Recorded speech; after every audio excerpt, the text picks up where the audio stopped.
সাকিবকে নিয়ে ভালগার ছবি করে, আমি না ছেলেটা ভালো অভিনয় করো, আপনার তো দেখছেনি, সবাই তো সুখী হতে চায় ছবির নাম। যাই হোক, তো আমি বললাম ছেলেটা ভালো অভিনয় করে, তো শাবনূরকে রাজি করতে পারবেন? তো শাবনূরকেও নেবে না বকুল ভাই। তা আমি বললাম শাবনূরকে নিতেই হবে। তাই শাবনূরকে রাজি করলাম। তারপর সাকিব মানে সাকিবের কাছে গেলাম, বকুল ভাইকে রাজি করে। সাকিব বলে যে আমি করবো। খুব কম টাকা চাইলো, বলে যে টাকা আমাকে একবারে দিন। বকুল ভাই বলে ঠিক আছে যাও, এক থেকে দিয়ে দেবো। তুমি কবে টাকা যাচ্ছ? অমুক দিন। আচ্ছা ঠিক আছে, ওদিন তুমি টাকা পেয়ে যাবে। আমি আর বকুল ভাই এক থেকে টাকা দিয়ে দিলাম, একটা চেক। হ্যাঁ, ও তখন মগবাজার ইয়েতে থাকে, ফ্ল্যাটে থাকে একটা।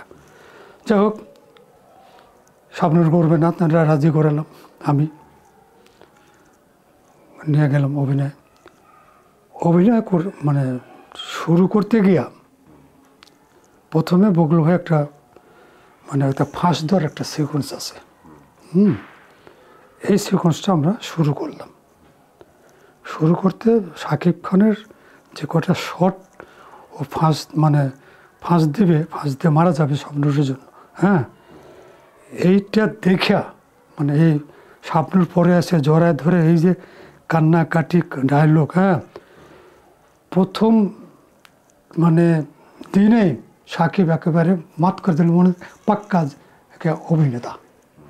শাকিব খানের প্রথম থেকে আমার কাছে মনে হয়েছে যে ও শালা পাকা। আমি আর ও এক রুমে থাকতাম, হতে পারাম। তো অনেক গল্প করতাম, আচ্ছা ভাই আমি কি আর্টিস্ট হতে পারবো, সুপারস্টার হতে পারবো? আমি তো তুই সুপারস্টার হয়ে দেশের, তুই যে অভিনয় করিস এবার লেগে থাক, কিন্তু তোর যে দোষগুলো আছে ওগুলো অ্যাভয়েড কর, তোর অনেক দোষ, তোর অনেক বদনাম। হ্যাঁ, ও আগে থেকে ওরকম ওই বদমাইশি করতো। যাই হোক, তুই অভিনয়ের দিক মনোযোগ দে, ও সব বাদ দে। এই যে এখন শাবনূরের সাথে তোকে নিয়েছি, আরও তোর দুইটা তিনটা শো হয়ে গেছে, এর থেকে তোর ইনশাল্লাহ তুই বড় আর্টিস্ট হয়ে যাবি। তো সাকিব যে বড় অভিনেতা হবে এটা আমিও প্রথম থেকেই বুঝেছিলাম।